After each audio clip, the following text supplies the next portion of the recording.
We set consistent and published hours of operation. Public amenities.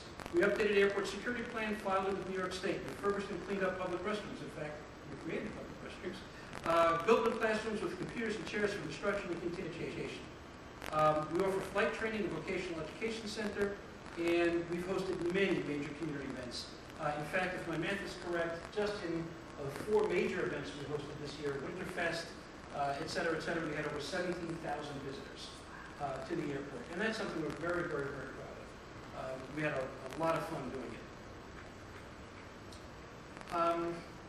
And here's the bad news, actually. That's one of our vintage aircraft that's in the airport. Beautiful, beautiful biplane. Even with all that Wardsboro Airport Preservation League has accomplished, this airport should close. Now the problem is the following. The fact remains that Wardsboro Airport is endangered because it lacks a steady stream of revenue sufficient to cover operating expenses, runway maintenance, and capital expenditures to keep it safe in operation. I'm nuts enough as a developer and love this airport enough that I'm feeding the deficit. We now have a very professional operation. We have good equipment. We've got a wonderful project, but the fact remains, it doesn't cover operating expenses. And we're running this good business. And what happens when you run a good business? It doesn't cover operating expenses. You can't stay in business. And this airport has to figure out how to survive long after I'm picking up daisies. And the key is the question that we wrestled with for a long, long, long time is how do you set this up so that it is permanent, it is perpetual, and it is fiscally sustainable? Those are the questions. Those are the operating questions. And unless you have all 3 components, you lose. Then we have this discussion all over again in 30, 40, 50 years from now about closing Wardsboro Airport. And I don't want that discussion to happen only once. That was the discussion we've already had. So working in concert with state and federal officials, the FAA and airport staff, the Wardsboro Airport Preservation League, that's us, has developed a unique solution. And it's really rather simple when you think about it. It just took us a long time to come up with it. Again, I wish I had a pointer and I wish the room were darker so that you could see this better. But if you see this Route 209 on top is the U-shaped road over there. On bottom, the white, oh thank you. On bottom, the white, which is actually blue on my screen, the white over here, these things get washed out when you blow them up, is the D&H Canal, and the rest of that is the airport property. And what you can't see, and I wish I had my pointer, another thing I forgot, is on the right side you'll see in green, a little hard to see here, we've got a fair amount of wetlands on the property. So what we've done is we created the Wardsboro Airport Foundation, which is the area that you now see coming up in yellow. That is the area that we and the FAA determined together with the FAA engineers that is needed for aviation purposes. That's been put into a 501c3, a tax-exempt organization that has been approved by the IRS, and that's where that sits now. We've separated that from the developable land. That is run by a board of directors of 5 individuals, and they cannot, even with a majority vote themselves out of existence as an airport. This must stay perpetually as an airport. They have no control over that. And the agreements with the FAA are just very, very wrap us up and wrap this foundation up in knots, and it must stay an airport forever. So that's one piece of good news. But then if it's not sustainable, it won't help. It'll just close. The Wardsboro Airport Foundation mission is very specific: to permanently preserve and protect Wardsboro Airport as a premier center for general aviation, antique aircraft, aviation education, and the sport of soaring. The Wardsboro Airport Preservation League, those things that were not put in the foundation, they've got a different mission. Wardsboro Airport Preservation League will develop the remaining land in accordance with all zoning regulations and FAA restrictions. The Wardsboro Airport Preservation League's plan to save Wardsboro Airport is as follows. We will develop warehouse distribution, office research technology facilities in a campus-like setting. And this will create a permanent economic lifeline to preserve the airport in perpetuity. Let me give you an example of what we're talking about. The whole idea came to us as if you live in a community with a pool. Well, how do you support that pool? The answer is through a homeowners association.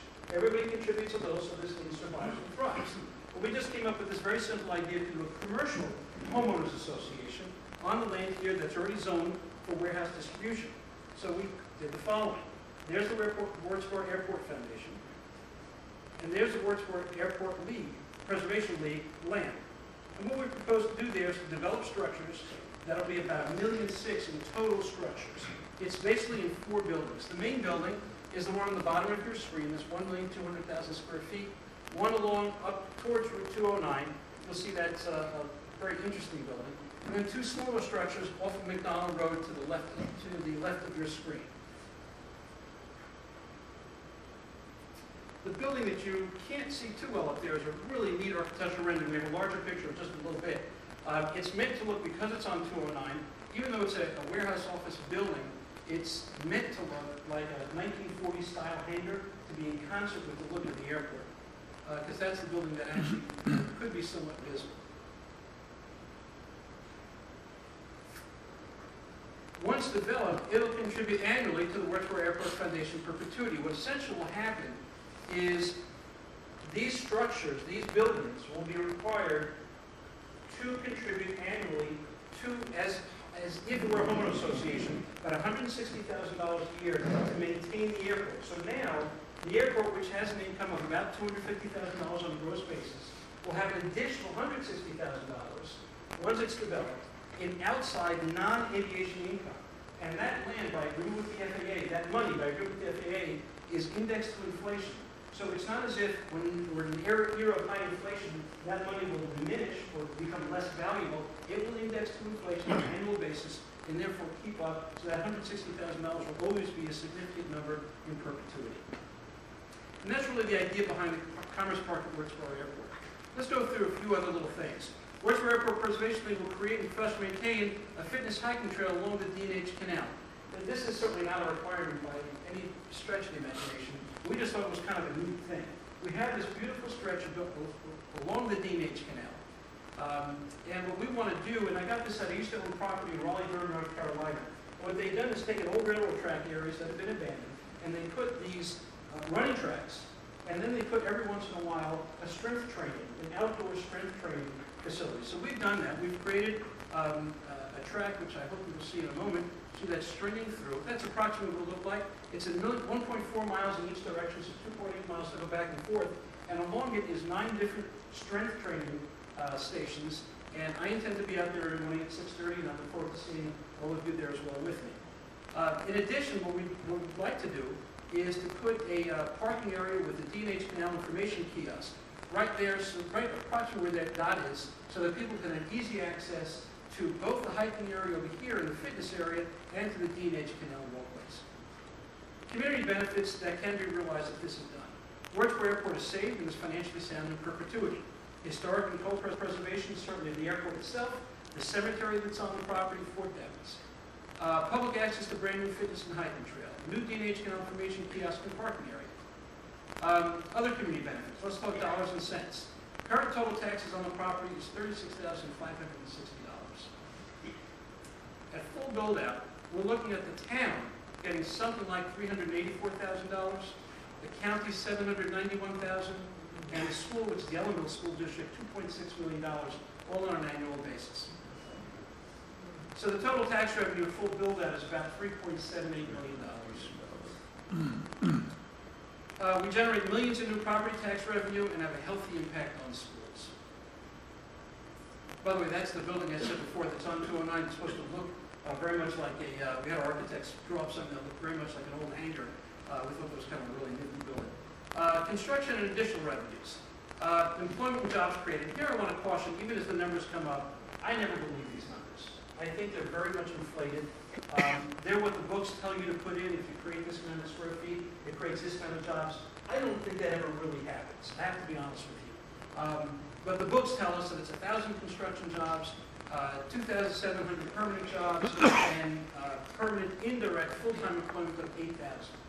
I don't think that'll happen. It's going to be a big number, but I wouldn't depend on those particular numbers, even though that's what the data says you should use.